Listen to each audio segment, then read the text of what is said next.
Good morning students. Good morning. बेटा आज हम लोग पढ़ेंगे पॉलिनेशन के बारे में। किसके बारे में? पॉलिनेशन। पॉलिनेशन क्या होता है? आप लोगों ने देखा होगा कि जो पौधे होते हैं उसके ऊपर फूल खिले हुए होते हैं। देखे ऐसे हमने फूल खिले हुए हैं। तो जो फूल होते हैं उसमें से कुछ मेल फ्लावर्स होते हैं और कुछ फीमेल फ्लावर्स होते हैं। ठीक है, जैसे अगर कोई पौधा ऐसा है जिसमें फल लगने हैं, उस पर भी पहले फूल आते हैं।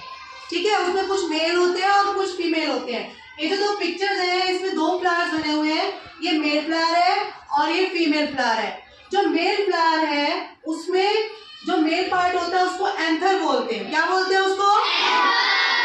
एंथर में पॉलन ग्रेन्स होते हैं। और जो फीमेल फ्लावर होता है उसमें ओवरी होती है, स्टिग्मा होता है, स्टिग्मा में एग होते हैं। ठीक है, देखने में आपको एक जैसे लग रहे हैं लेकिन इसमें एंथर होता है और इसमें स्टिग्मा होता है। और आप लोगों ने देखा होगा कि फूलों के आसपास मक्खियाँ, तितलियाँ ये सब मंडराती रहती हैं। वो क्या करती हैं? वो फूलों के ऊपर बैठकर उनका जूस पीती है। उसको हम क्या कहते हैं? नेक्टर। क्या बोलते हैं उसको?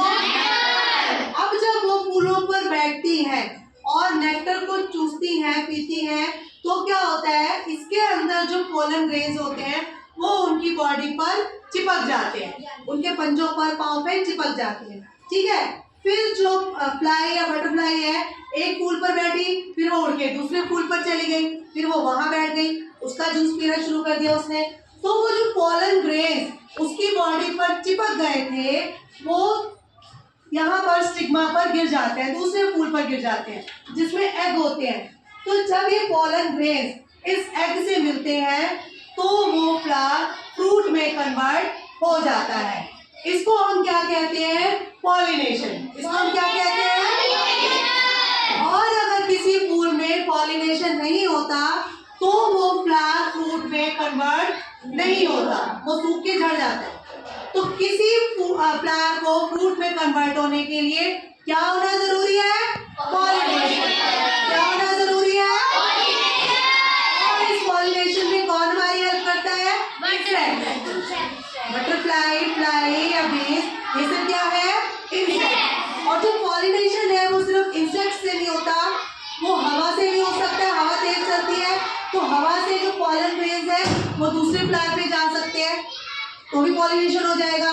तेज बारिश आ रही है तो भी जो पॉलन ग्रेन्स है वो दूसरे फ्लावर पे जा सकते हैं, तब भी पॉलिनेशन हो जाएगा। तो इनकी इंसेक्ट से, विंड से और वाटर से पॉलिनेशन होता है। ठीक है, क्लियर है? सबको समझ में आ गया कि पॉलिनेशन क्या होता है? तो जब तक पॉलिनेशन नहीं होगा तब तक फ्लावर फ्रूट में कन्वर्ट नहीं होगा। ओके।